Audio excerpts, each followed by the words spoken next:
Hi friends, good morning. ಇವತ್ತು Monday morning. ನಾನು ಎದ್ದೇಳೋ ಅಷ್ಟರಲ್ಲೇ 6 ಗಂಟೆ ಆಗೋಕ್ಕೆ ಬಂದಿತ್ತು. ಎದ್ದೊಂಡು ಒಂದು ಲೋಟ ಬಿಸಿನೀರು ಕುಡಿದು ಮೆಡಿಟೇಷನ್ ಮಾಡಿದೆ.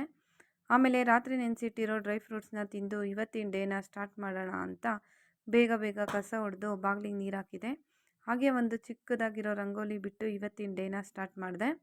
ತಿಂಡಿಗೆ ಏನಾದರೂ ಮಾಡೋಣ ಅಂತ ಪ್ಲ್ಯಾನ್ ಮಾಡಿಕೊಂಡು ಬಿಸಿಬೇಳೆ ಬಾತ್ ಮಾಡೋಣ ಅಂತ ರೆಡಿ ಮಾಡಿಕೊಂಡೆ. ಅಷ್ಟರಲ್ಲಿ ನಮ್ಮ ಹಸ್ಬೆಂಡು ಪೂಜೆ ಮಾಡಿದರು. ಇಬ್ಬರು ತಿಂಡಿ ತಿಂದು ಡ್ಯೂಟಿಗೆ ಹೊರಟ್ವಿ.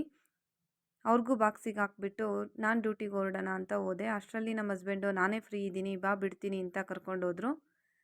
ಮಧ್ಯಾಹ್ನ ನನ್ನ ಫ್ರೆಂಡ್ ಚಂದನ ಕೇಸರಿ ಬಾತ್ ಜೊತೆ ವಡೆ ತೊಗೊಂಬಂದಿದ್ಲು.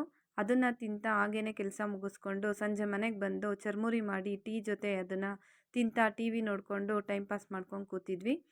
ಇನ್ನೇನು ಹೊಟ್ಟೆ ಹಸ್ತಿಲ್ಲ ಅಂತ ರಾತ್ರಿಗೆ ಅಂಬಲಿ ಮಾತ್ರ ಕುಡಿದ್ಬಿಟ್ಟು ಮಲ್ಕೊಂಡ್ವಿ. ಈ ವಿಡಿಯೋ ನಿಮಗೆ ಇಷ್ಟ ಆಗಿದ್ರೆ ಲೈಕ್ ಮಾಡಿ, ಶೇರ್ ಮಾಡಿ, ಕಮೆಂಟ್ ಮಾಡಿ. Thank you.